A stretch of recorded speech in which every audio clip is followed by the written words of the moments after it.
Ian, I understand that Eurasia Group has released a new report which lists the top 10 political risks for 2009. I wonder if you could tell me and our audience just a little bit about the background behind that report, how you think about political risk, and maybe what some of the top findings are of that report. We put it together every year, and the idea really is looking forward over a 12-month period. You can sort of see to what extent you're right or not, keep it online so everyone can check it out. Right. What we actually think the risks that are most meaningful from a political perspective are going to be on the global economic outlook. This year, clearly, we are facing a very serious, unprecedented in the post-war period, financial crisis. First global economic recession, as it were. Right. And everyone's going to be focusing on that. A couple interesting points in that regard.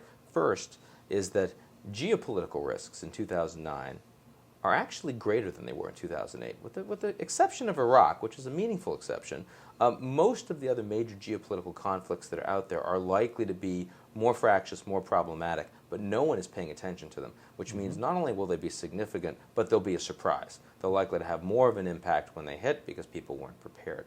The other major point is that political risks as a driver are becoming vastly more important than really at any point in decades, because increasingly major market decisions are being made by government actors, not by private sector actors. That's right. The nature of the global stimulus. With that in mind, would political risk look different if you were calculating it from, say, Moscow or Beijing or Mexico City or a city in Africa? In other words, you're based in New York and work really out of New York and Washington.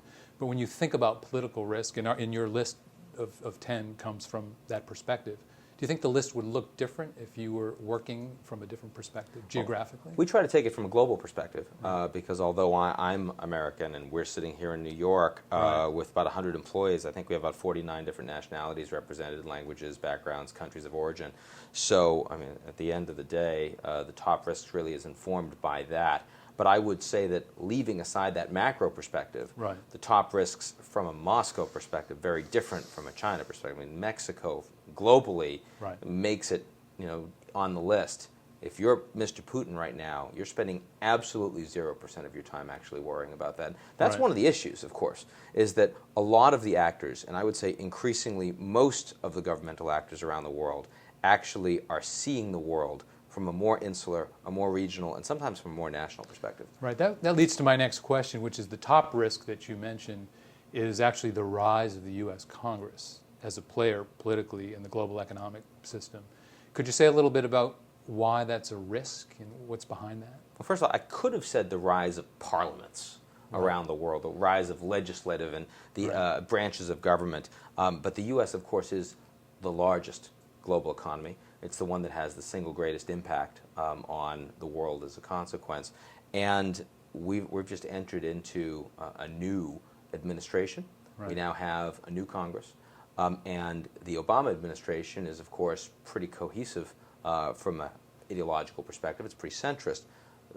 Congress is much more progressive, and it's much more reactive in terms of the impact of the kind of policies it's putting together. Right. Well, you talk about the risk, there's a risk of over-regulation or over-legislation.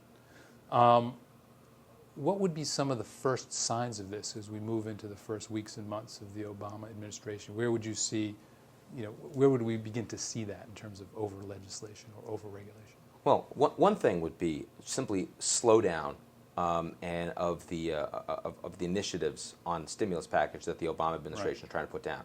So, to the extent that we start to see infighting in Congress vis-a-vis the Obama administration saying, wait a second, here's the package we want. Obama said there are going to be absolutely no earmarks on his stimulus package. But one man's bridge is another man's bridge to nowhere. So we need to understand if Congress is going to get involved in that fight. That would be one initial significant point. The second will be, how much finger pointing is there going to be? How much are they going to engage in a blame game? Because let's face it, everyone wants scapegoats. This is a major economic downturn. People are suffering, which means the constituents of these congressmen and congresswomen are suffering as well. Are they going to engage in special hearings, in investigations that are going to slow us down. Then we can start to talk about what kind of regulatory policies we're going to see. But all of this will be seen as negative from an economic perspective. Right. Well, you say, and I'm quoting from you, you say the new administration is filled with pro-globalization, free trade, centrist technocrats. And I presume you would also add, based on the comment you just made, Congress is filled with people concerned about local issues, regional issues, jobs. So who's going to win in this collision? Well, and of course, not only is Congress filled with those people, the markets don't like that, but more broadly, Congress is filled with people with very different interests. In other words, those interests are not coordinated and cohesive themselves. Right. They all have their own pet issues that they must support. When the initial TARP was not passed, and they had to wait for another couple weeks and wait for $150 billion more to go onto it, that didn't help anyone in terms of stimulus. But it supported a lot of congressmen. If you see more of that, we're going to have much more negative response to how Washington looks as the principal actor in responding to the global economic crisis. So we have a movement to state capitalism, but it's not quite figured out yet. I think that's right. I mean, look, we're sitting here in New York, and New York used to be the financial capital of the world. New York is no longer the economic capital even of the United States. Washington is. And that pattern is happening in lots of places. Dubai going to Abu Dhabi, Shanghai going to Beijing. I mean, the commercial capitals are no longer where the decisions are being made in determining market outcomes. It's the political capitals. But in the United States, this is a shift of very significant proportions and a lot of money on the line. Is that a good thing, though, given the financial circumstances right now? It could be a good thing. Be, right? It could, I mean, clearly the market response to Larry Summers and co.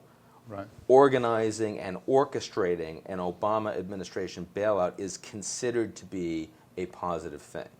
But to what extent in a year's time we can look back and say they've been effective, they've been able to get through all their policies, they've driven the agenda, as opposed to being slowed or being impacted or in some cases being subverted or stopped by other actors, is an open question at this point.